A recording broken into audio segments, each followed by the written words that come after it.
Olha, não é a introdução da mensagem de hoje, mas só uma palavra para vocês que eu estive ministrando lá na terça-feira no culto de ação de graça. No culto de ação de graça eles prepararam uma mesa muito bonita com várias rosas para serem distribuídas no final, um aceno de boas-vindas à primavera naquele culto de ação de graça. Eu estava compartilhando com os irmãos que as rosas simbolizam bem como é que é a vida, porque a rosa e o espinho fazem parte da mesma planta. E é impossível a gente desejar ter um se não tiver o outro. E bem na verdade, a maior parte do tempo da nossa vida, nós teremos mais espinhos do que rosas. Mas o consolo e o encorajamento é que de tempos em tempos Deus, na sua graça, faz desabrochar lá uma rosa. Então, meus irmãos, vocês que estão enlutados, enfrentando espinhos nesse momento, lembre, confia na graça do Senhor, você vai ver ainda uma rosa desabrochando. Amém? Queria poder te dizer que a vida não tem espinho, mas isso seria antibíblico e não seria verdadeiro. A vida é cheia de espinhos, mas as rosas também vão surgir no seu caminho. 800 anos antes de Cristo, 800 anos antes de Cristo, o que estava acontecendo no mundo? Nós sabemos algumas coisas que estavam acontecendo no mundo. Se existisse a CNN naquela época, ela ia estar anunciando que os chineses tinham registrado o primeiro eclipse solar. Se os jornais da época fossem registrar as mudanças da época, eles continuariam dizendo que os gregos ainda estavam colonizando o mar, ao redor do mar Mediterrâneo e do mar Negro. Os etruscos estavam controlando a região da Itália. A cidade de Roma estava sendo estabelecida. E a Síria chegava no clímax do seu poder. E aí, quando nós pensamos nesse período em que o mundo estava muito agitado, 800 anos antes de Cristo, nós podemos perguntar, e Deus? Onde é que está Deus nessa história? Onde é que está Deus nesse momento? Apesar de as pessoas não reconhecerem, Deus estava soberanamente orquestrando a história. Eu gosto de imaginar, às vezes, Deus como um grande maestro, orquestrando todas as coisas, levando todas elas numa direção. Os romanos não sabiam que as estradas que eles estavam abrindo seriam um caminho pelo qual os missionários anunciariam a mensagem de Jesus. E os gregos não faziam a menor ideia de que enquanto eles colonizavam e disseminavam a língua grega, eles estavam estabelecendo o caminho para que o texto da mensagem de Jesus fosse registrado naquela que era a língua franca do mundo antigo. E os assírios não imaginavam que a sua chegada ao poder se devia ao fato de que Deus os usaria para serem o bastião de Deus e disciplinar o seu povo, Israel. Onde estava Deus 800 anos antes de Cristo? Meus amigos, Deus estava muito ativo. Mas Deus não apenas estava ativo nessas grandes configurações da história, Deus estava interessado no seu povo, particularmente Israel. Deus estava interessado em Israel como um grupo, como uma coletividade, mas Deus estava interessado também na individualidade, em cada pessoa que ali se encontra. Eu gostaria de convidar você a abrir no livro que se chama Amós, porque Deus estava ocupado, interessado no seu povo e levantando profetas, levantando pessoas que ainda carregavam uma mensagem fiel e digna, uma mensagem que vinha do coração de Deus para o coração do seu povo. Amós. Quem é Amós? Essa é a pergunta que nós devemos fazer. Mas quem é esse profeta Amós? Ele não aparece muito. Aqui é onde nós temos algumas informações a seu respeito. E se você encontrou, por favor, diga amém. Amém. A palavra de Deus diz assim a partir do primeiro versículo. Palavras que em visão vieram a Amós, que era entre os pastores de Tecoa, a respeito de Israel, nos dias de Uzias, rei de Judá, nos dias de Jeroboão, filho de Joás, rei de Israel, 2 anos antes do terremoto. Bom, quando nós olhamos aqui nesse texto, nós temos algumas informações importantes. A primeira delas é quem é Amós. O nome dele significa aquele que carrega carga, ou aquele que ajuda a carregar um fardo. Ele deu um trabalho difícil aqui que faz jus ao nome.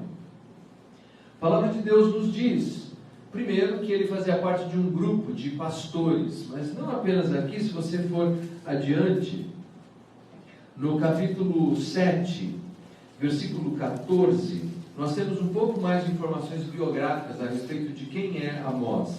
Diz assim a palavra de Deus: respondeu Amós e disse a Amazias: eu não sou profeta, nem discípulo de profeta, mas boieiro e colhedor de sicômoros. Mas o Senhor me tirou de após o gado, e o Senhor me disse: vai e profetiza ao meu povo Israel. Muito interessante. Interessante porque nós podemos ver que ele tem uma atividade ligada à vida rural. Ele é um empreendedor desse universo. Ele é alguém envolvido com agropecuária. No primeiro texto aqui, ele é descrito como alguém que faz parte de um grupo de pastores, e no capítulo 7, como alguém que lida com o gado, mas que colhe sicômoros, um tipo de figo. Como é que nós poderíamos definir esse homem hoje? Esse homem, meus amigos, era um empresário. Ele era um empreendedor. E ele diz, lá no capítulo 7, que ele não é, por profissão, um profeta. Ele é alguém dedicado a essa atividade. Compra, vende, colhe, troca. É isso que ele faz para se manter. Importante lembrar que no capítulo 7, a razão por que ele apresenta essa resposta é porque está sendo acusado pelo rei Jeroboão e por Amazias de ser um mercenário, de alguém que vende a sua mensagem. E por isso eles dizem: olha, vai fazer isso lá no sul. Por que no sul? Por que em Judá? Porque ele é de Tecoa. Tecoa fica aproximadamente 15 quilômetros de Jerusalém. Pense por um momento o que Deus está fazendo. Deus apoia um homem que é do sul. A essa altura da história de Israel, o reino estava dividido. Reino do norte, reino do sul. 2 governos distintos, 2 reis distintos. No sul, Uzias, Jeroboão no norte. 2 sistemas religiosos diferentes. Eles gostavam de adorar, e aliás, esse debate continua até nos dias de Jesus, quando a mulher samaria diz: onde é que eu devo adorar? Aqui ou em Jerusalém? Lembram disso? Era um debate que se desdobrava ao longo dos anos, desde a divisão do reino. Mas Deus apoia esse homem do sul e diz: vai lá para o norte anunciar a sua mensagem. Seria como imaginarmos hoje Deus apanhar um gaúcho, com todo o seu sotaque, e mandar ele anunciar a mensagem do Nordeste, por exemplo. Mas não uma mensagem apenas de conforto e de consolo, mas uma mensagem dura, virulenta, dizendo o que está errado com o povo lá. E ele dizendo com o seu sotaque: olha, está trilegal, mas você tem que corrigir. Não, tu tens que corrigir qualquer coisa por aí. Imagina como seria a recepção das pessoas. Ou o contrário, imagine um irmão nordestino que Deus diz assim: vai lá para o sul anunciar a mensagem e denunciar o que está errado. Como ele seria recebido ali? Imagina um argentino vindo aqui no Brasil, enviado por Deus para dizer o que está errado, como receberíamos? Ou um brasileiro indo para a América do Norte, como seria ele recebido? Mas Deus fez isso. Deus apanha um homem que não é um profeta de formação. Ele diz assim: eu não sou nem discípulo de profeta. O que acontece é que a essa altura existia o que se chamava de escola de profetas. E normalmente quem frequentava essa escola eram os filhos dos profetas. E aprendiam como que se dava essa excelente arte de anunciar a mensagem de Deus. Ele diz: eu não frequentei essa escola. Eu não tenho pai que é profeta, eu não tenho vínculos com o sistema sacerdotal. Eu sou um homem de negócios, mas Deus me disse: vai. E eu fui. Não é lindo isso? Deus disse: vai. E eu fui. Aqui nós temos uma lição extremamente importante. Quem é a pessoa a quem Deus usa? Quem é a pessoa a quem Deus usa? A pessoa a quem Deus usa não é aquela que ostenta mais credenciais, diplomas, títulos, formação acadêmica. A pessoa a quem Deus usa não é aquela que tem mais carisma, dom, talento, habilidade. A pessoa a quem Deus usa é aquela pessoa disposta. É aquela que Deus diz, vai, e ele vai. É aquela pessoa que diz, Deus, eu estou disposto a te servir, a te seguir, a fazer a sua vontade. Essa é a pessoa a quem Deus usa. Mas é muito importante nesse ponto nós não confundirmos disposição com desocupação. A nossa tendência às vezes é imaginar que Deus vai usar quem está disposto e totalmente disponível, no sentido de que ele não é desocupado. Mas esse não é o ensinamento da Bíblia. Esse homem era muito ocupado. Ele fazia parte do grupo de pastores, ele cuidava do gado, ele colhia sicômoros, ele tem um negócio acontecendo lá na região do sul, e Deus diz assim, vai, e ele foi. Deus não usa pessoas desocupadas. Ou melhor, Deus não tem interesse em usar pessoas desocupadas. Deus tem interesse em usar gente ocupada. Não é incrível isso? Deus vem nessa santa interrupção divina e fala assim, eu quero usar você. Mas Deus, eu estou muito ocupado. Mas eu quero usar você. Porque isso nos mostra quem é Deus de verdade. Que não é o nosso trabalho, não é o nosso negócio, não é o nosso dinheiro, não é a nossa casa, não é nem a nossa família. A família é uma bênção e uma das grandes prioridades, mas nem a nossa família deve substituir o lugar que pertence única e exclusivamente a Deus. Deus usa pessoas ocupadas. Quando alguém me liga e diz assim, Leandro, eu tenho uma pessoa maravilhosa para te indicar para trabalhar com você aí na Igreja Bíblica, ou na ABK, ou no Projeto Fazer Diferença, ou no Verdade Bíblica, olha, essa pessoa vai ser maravilhosa, vai te ajudar muito lá. Eu tenho uma pergunta e uma pergunta apenas. O que essa pessoa está fazendo hoje? E se disserem, não, ele não está fazendo nada. Ele está num ano sabático aí, de boa, descansando. Grandes chances de que essa pessoa será improdutiva. Grandes chances. Jesus chamou pescadores, Jesus chamou coletores de impostos, Jesus chamou gente que estava ocupada, ativa. E Deus chamou também homens e mulheres que estavam engajados com a vida. Quem é a pessoa a quem Deus usa? A pessoa disposta, mas não desocupada. Nessa manhã talvez eu dissesse assim, olha, Deus quer usar a sua vida. Deus quer usar você. Você tem tempo para ser usado por Deus? Talvez se você olhar na sua agenda, você falar, olha, não dá. Deus vai ter que esperar a minha aposentadoria. Deus vai ter que esperar o feriado, férias. Deus vai ter que esperar. Mas Deus, Ele não senta para esperar. Deus é Deus. Nós somos servos. A gente tem que olhar quando vem o convite deles assim, eu quero usar você. E dizer, estou dentro. Eu vou. Essa é a pessoa que Deus usa. Não quer dizer que você vai ser um pastor de tempo integral, um missionário de tempo integral. Você vai continuar sendo o que você é, um professor, um advogado, um médico, um construtor. Lá onde você estiver, você vai dizer, Deus, me usa. Não importa qual a sua titulação, onde você está. Se você diz, Deus me use, Deus vai usar a sua vida. Deus usou a vida desse homem. Bom, mas é óbvio que o texto e a história não diz respeito apenas a Amós. Isso aqui nos ajuda pelo menos a ter uma ideia de quem ele é e por que Deus o levantou. É importante a gente ter em mente isso, de que Deus usa a pessoa disposta. Eu ouvi essa história e eu achei interessante e engraçada.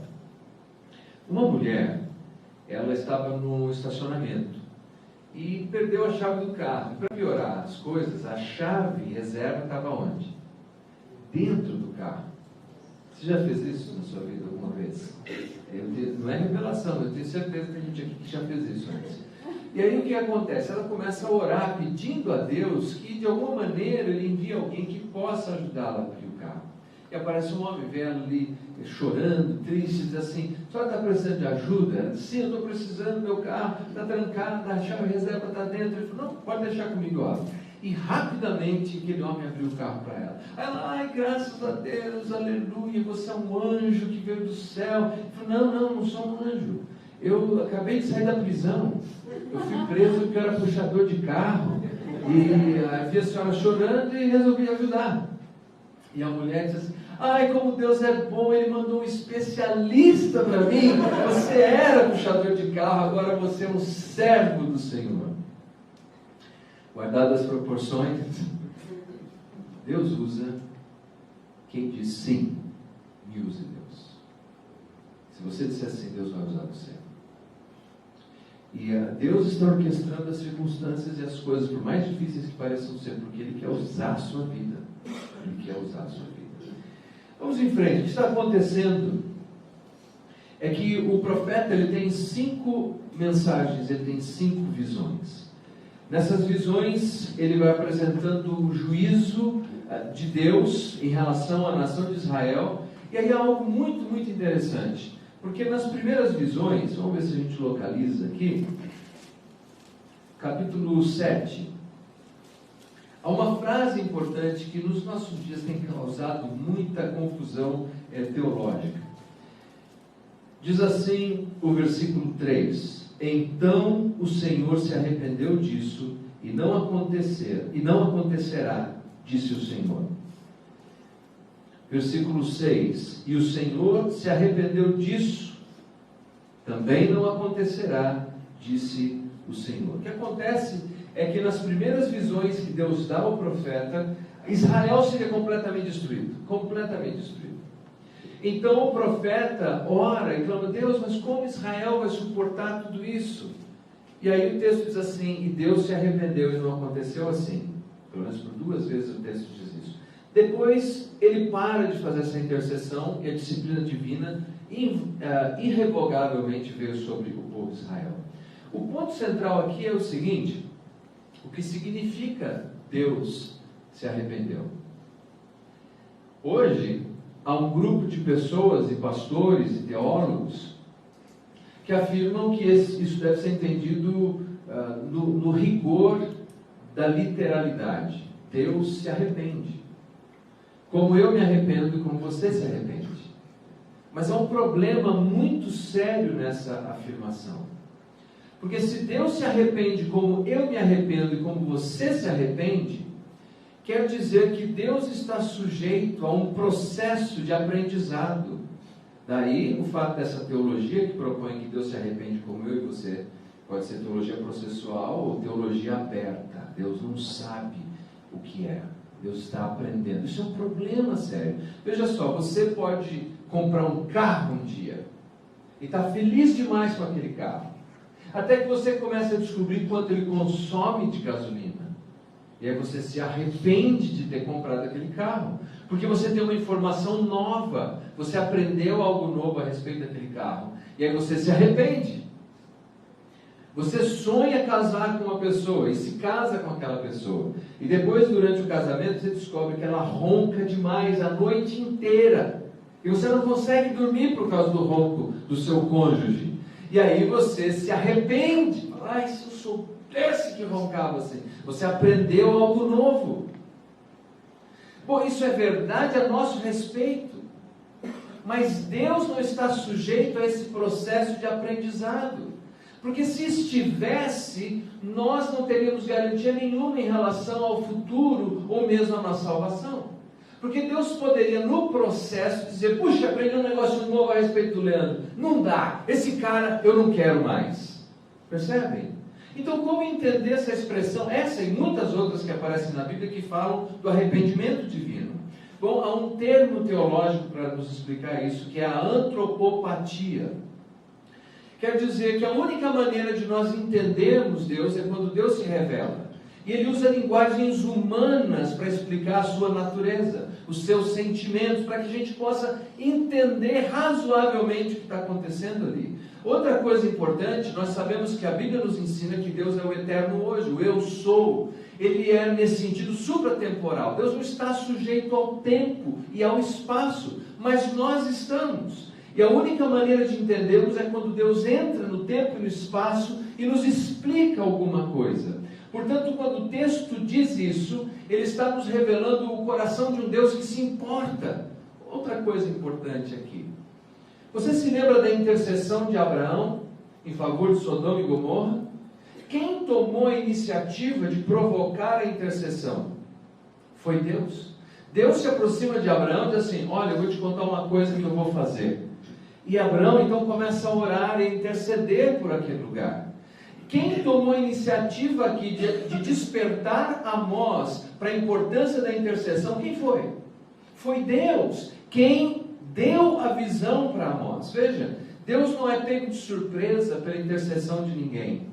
Deus estimula o seu povo a ser um povo que confie nele, que clame a ele.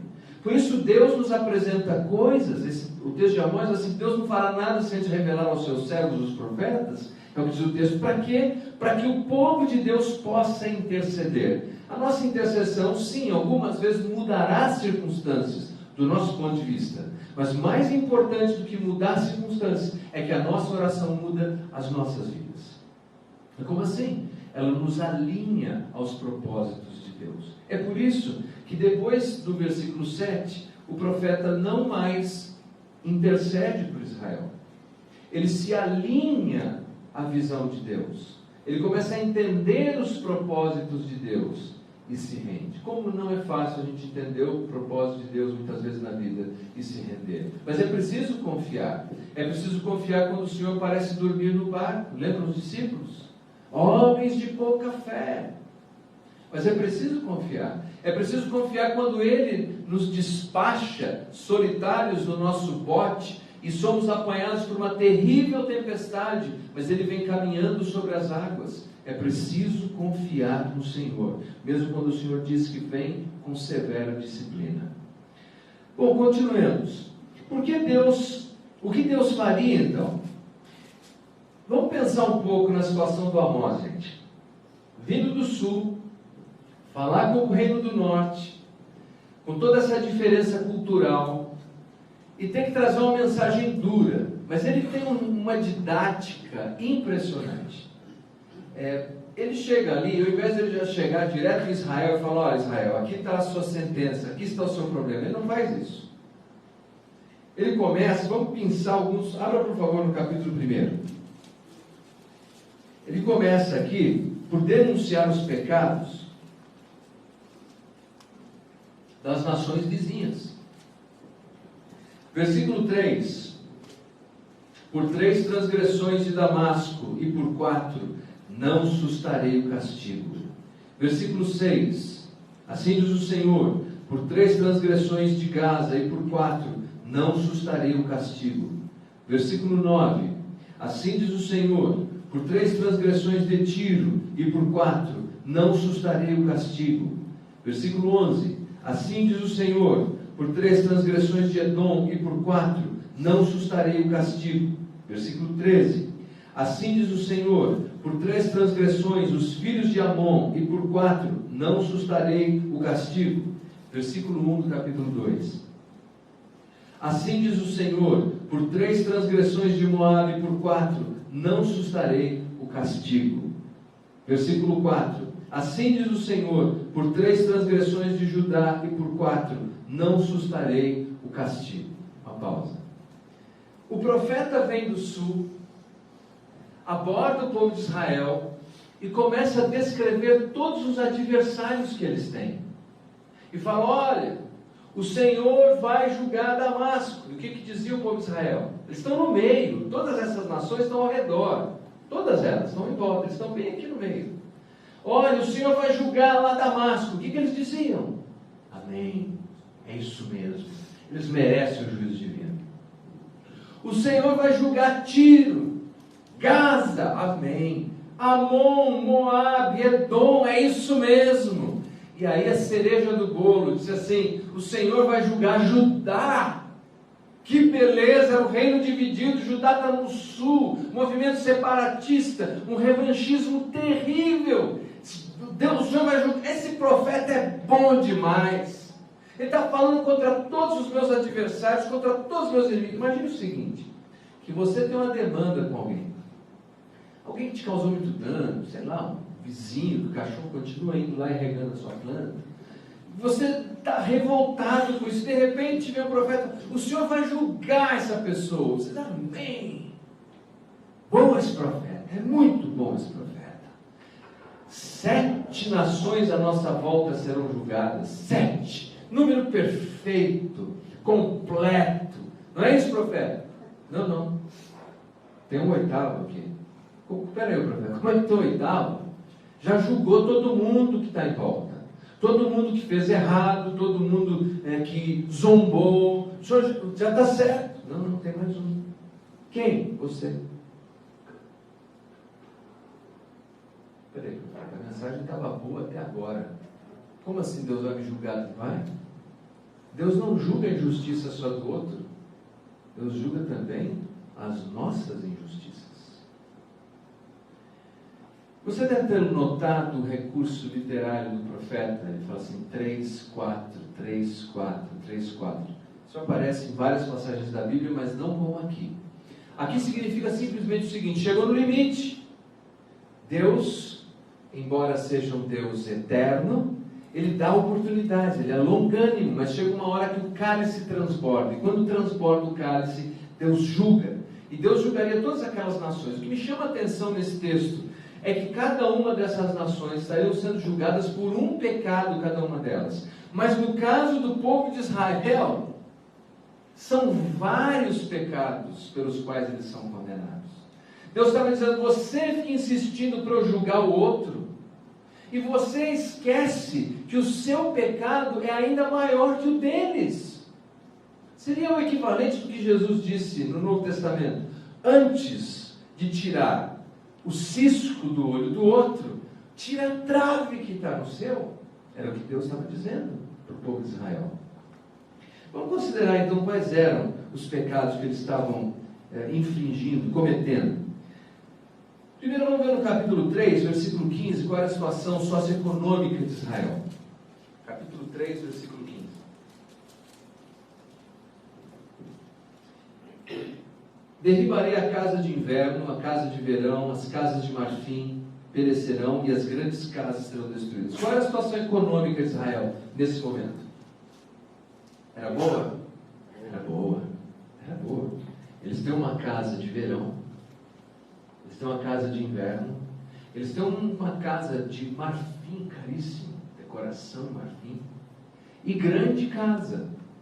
Onde você vai esse fim de semana? Não sei, acho que vou para Campos. Quando você vai para Ubatuba, tem uma casinha ali em Ubatuba, e eles não têm mais tempo para Deus. E um problema, eles estavam interpretando que esse sucesso financeiro tinha alguma coisa assim da bênção divina. Está tudo certo, olha aí, ó. Nós estamos bem financeiramente, então quer dizer que Deus está aprovando a nossa vida. É uma versão veterotestamentária da famigerada doutrina da prosperidade, que diz o seguinte: se você tiver dinheiro no bolso, Deus está feliz com você. Não necessariamente. Eu nunca me esqueço desse moço que me diz assim, olha, Deus está abençoando tanto depois que eu começar essa campanha de prosperidade. Agora tem um ônibus clandestino, estou arrebentando de ganhar dinheiro. Veja, prosperidade econômica ou privacidade econômica não quer dizer que Deus esteja punindo ou abençoando, não necessariamente. Claro que Deus é o provedor, claro que Deus é o sustentador das nossas vidas, é claro, eu acredito nessa teologia da provisão. Mas muito mais do que nós temos, Deus está interessado com aquilo que nós somos. E o problema é que a mecânica para se ter muito dinheiro depende de se apertar alguns botões certos. E tem gente que aperta esses botões e consegue ter muito dinheiro, mas não quer dizer que tem a bênção de Deus.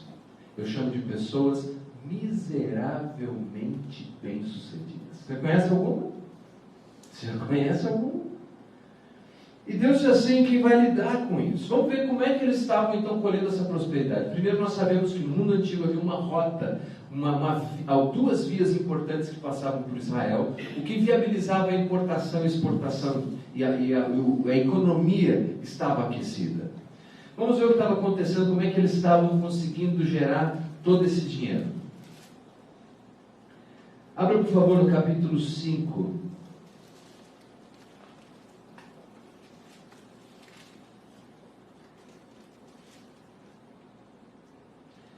Ouvi esta palavra que levanto com lamentação sobre vós, ó casa de Israel. Caiu a Virgem de Israel, nunca mais tornará a levantar-se. Veja a severidade do que Deus faria. Eles vão cair. Capítulo 2. Assim diz o Senhor, versículo 6, desculpe, capítulo 2, versículo 6. Assim diz o Senhor, por 3 transgressões de Israel, por 4, não sustarei o castigo, porque os juízes vendem o justo por dinheiro. Como é que estavam ganhando dinheiro os juízes naquela época? Vendendo sentença. Hoje não acontece isso, a gente sabe, 800 anos antes de Cristo isso, mas era assim que eles estavam fazendo dinheiro. Os juízes vendiam sentenças. O texto diz assim: e condenam o necessitado por causa de um par de sandálias. A vida humana foi tão banalizada em nome do lucro que valia menos que um chinelo, para dizer hoje. O que acontece é que na lei do Antigo Testamento tinha uma maneira para você sair do endividamento. E a maneira era muito simples. Se você chegasse num ponto que não tinha mais como pagar o seu credor, você se vendia a ele como escravo. Quer dizer, em termos práticos, olha, eu não tenho dinheiro para te pagar, eu vou pagar com trabalho. Eu vou trabalhar até pagar essa dívida. Meus filhos vão trabalhar até a gente pagar essa dívida. Você pode usar a minha terra até que a dívida seja quitada.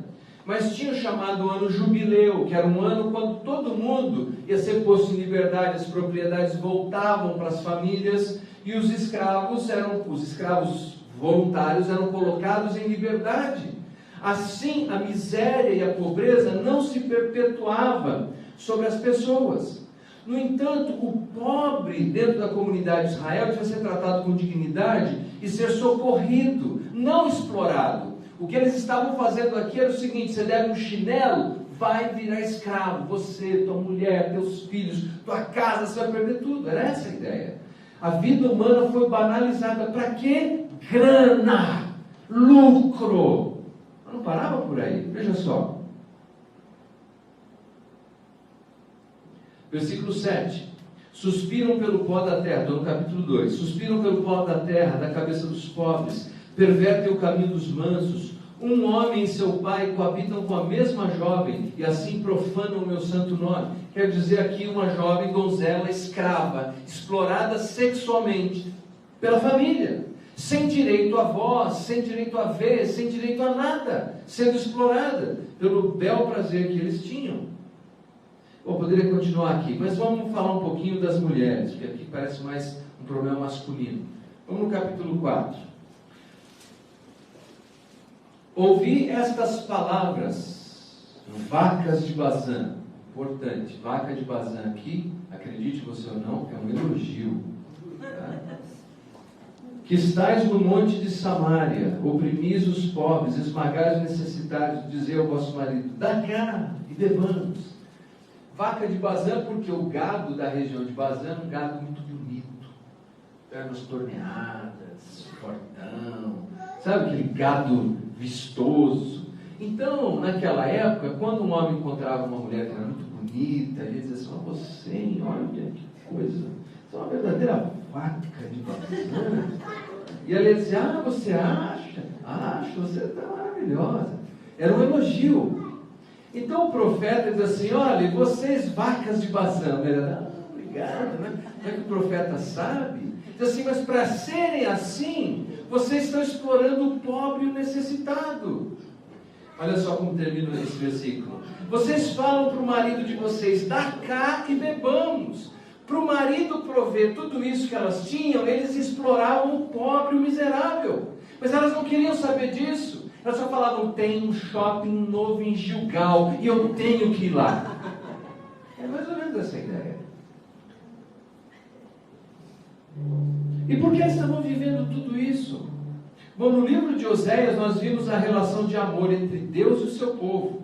Aqui Deus estava falando da importância do amor entre o povo de Deus e o povo de Deus. Que o que eu faço com o outro afeta meu relacionamento com Deus. Não importa o quanto eu diga que amo o Senhor, se eu trato as pessoas à minha volta como se fosse lixo. Deus julga isso. Deus está interessado nisso.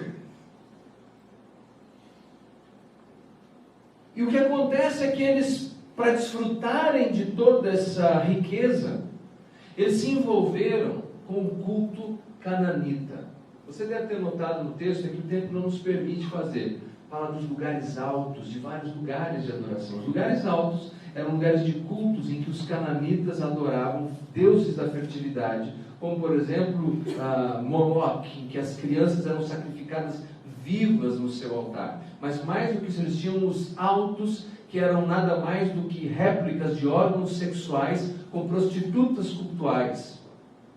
E as pessoas iam até esses lugares, se envolviam nessas orgias religiosas e acreditavam que enquanto eles estavam praticando o que era chamado de culto de fertilidade, de alguma maneira eles estavam sensibilizando os deuses cananitas, que por sua vez também procriariam, fazendo com que as vacas dessem mais filhotes e que os campos produzissem mais trigo. Basicamente o que eles estavam fazendo era o seguinte: quem eu tenho que sacrificar para ter grana? É filho? Eu queimo. Quem eu tenho que sacrificar para ter mais sucesso? Com quem eu tenho que ir para a cama para ter sucesso? Eu vou. Era isso que Israel estava fazendo. E depois de praticar todas essas atrocidades, essas coisas terríveis, que eu chamo de religião individualista, todo o sistema religioso que fala que você tem que se importar só com você, exclusivamente com você, não é de Deus, é fortemente individualista. Aí o que isso produz? Produz uma religiosidade ritualista, falsa, sem sentido e sem interesse, que a gente vê para frente. Já estou terminando, gente. Tem tanta coisa aqui interessante, mas depois você promete que você vai ler com calma em casa? Tá bom, então. Capítulo 5, versículo 21 em diante. Veja, eles faziam tudo isso, e depois, com a maior cara lavada, olha o que acontecia, versículo 21 em diante, do capítulo 5. Aborreço, desprezo as vossas festas, e com as vossas assembleias solenes, não tenho nenhum prazer. E ainda que me ofereçais holocaustos e vossas ofertas de manjares, não me agradarei deles, nem atentarei para as ofertas pacíficas de vossos animais cevados. Versículo 23. Afasta de mim o estrépito dos teus cânticos, porque não ouvirei as melodias das tuas liras. Deus estava dizendo assim: vocês acham que vocês podem tratar os outros como se fosse lixo, viver a vida lá fora como se fosse um animal, destratando, destruindo um ao outro, praticando todo tipo de maldade, e aí vocês podem se reunir e oferecer uma oferta, e oferecer canções.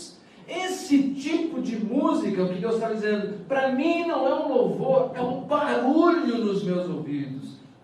Parem com isso. Sério, não é?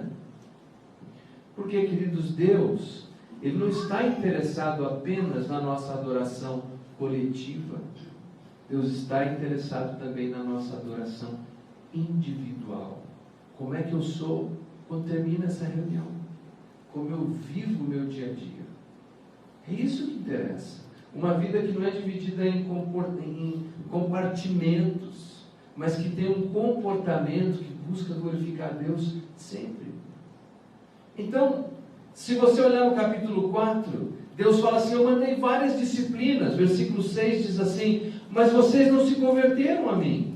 Versículo 8 diz: e vocês não se converteram a mim. E o 9 diz: não se converteram a mim. O 10 diz: exato, não se converteram a mim.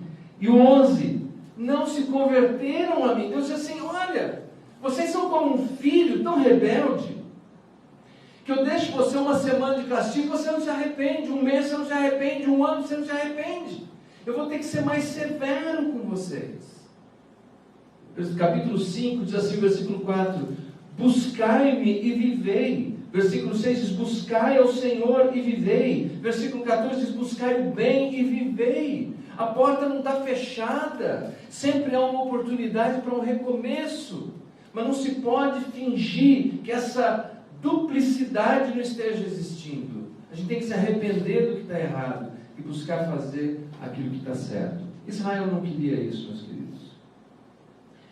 E veja como Deus se apresenta a eles. Versículo 2 do capítulo 1. Só a parte A. O Senhor rugirá de Sião. Capítulo 3, versículo 4. Rugirá o leão no bosque sem que tenha presa. Versículo 8. Rugiu o leão, quem não temerá? Falou o Senhor Deus, quem não profetizará? O povo de Israel conhecia Deus como o pastor. O Senhor é o meu pastor. É assim que eles conheciam. O pastor protegia as suas ovelhas dos lobos, dos ursos e dos leões.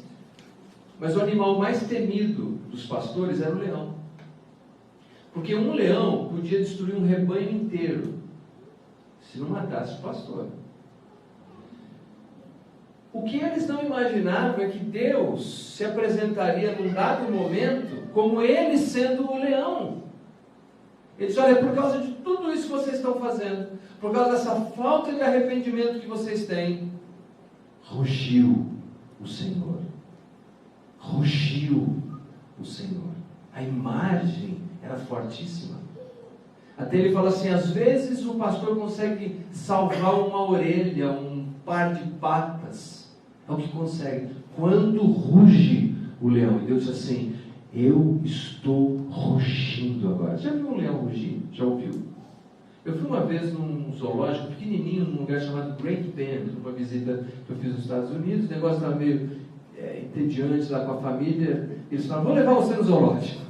A prosa acho que não estava boa, estava falando muito teologia, esse cara é muito chato. Vamos levar no zoológico. Me levaram no zoológico. E tinha uns gatos sem graça, né? Uns pangaré de gato lá, mas tinha um leão. Tinha um leão. Enquanto eu estava olhando lá o zoológico, aqueles gatos, o leão rugiu. Gente, é que eu não tenho pelo na planta do pé, porque teria arrepiado. Arrepiou meu corpo inteiro até aqui em cima. Eu falei: esse bicho está preso mesmo. Tenho certeza que está preso. Rugiu o leão. Você sabe, Deus, Ele é o pastor, aquele que nos afaga, que cuida, que protege. Mas nós não podemos esquecer que Deus também é o leão, aquele que julga o seu povo, disciplina o seu povo, corrige o que está errado no seu povo. Rugiu o Senhor, quem não temerá? É essa a ideia. Eu temeria. E o povo de Israel deveria temer. Eles não acreditaram nas palavras do profeta. Eles falaram: isso não vai acontecer. Esses profetas são sempre exagerados. Algumas décadas depois, Israel foi levado no cativeiro. Exatamente como ele disse. Eles colocariam anzóis nos narizes. Era assim que os assírios faziam. Piercing, a garotada gosta de piercing. Hoje os assírios botavam um belo piercing e arrastavam pela rua mostrando que eles tinham conquistado. Foi o que aconteceu. Mas a beleza é que Deus é assim, mas não é um Deus tirano. Claro que não. Mas fala dessa ira santa, essa indignação santa quando as coisas estão certas. Quando eu era menino, meu pai, que não foi fácil, mas ele era um homem que tinha autoridade. Quando a minha mãe não tinha mais condição de resolver a parada lá com a gente, ela dizia assim: olha, você se prepara, porque você vai encontrar o seu pai hoje à noite. Resolvi o negócio. Alguém abre para mim 4:12 de Amós. Liga aí, por favor, bem alto. 4:12. Tem esse versículo aí? Se encontrou, pode ler, por favor. Portanto, assim te farei, ó Israel, e porque isso te farei, prepara-te, ó Israel, para te encontrares com teu Deus. Prepara-te, Israel, o leão rugiu. Prepara-te para se encontrar com teu Deus. Forte. Tem um filho pequeno, você vai encontrar com teu pai. Você vai encontrar com teu Deus. E aí nós vemos que o livro vai terminar com restauração. Toda essa história, essa disciplina, e aí o último capítulo do livro fala, mas Deus vai restaurar o seu povo. Deus vai restaurar o seu povo. Não é diferente comigo e com você. Quando meu pai me corrigia, apesar dos erros pessoais que ele tinha, mas quando ele me corrigia, ele não estava fazendo porque ele queria a minha destruição. Ele queria que eu me tornasse alguém melhor.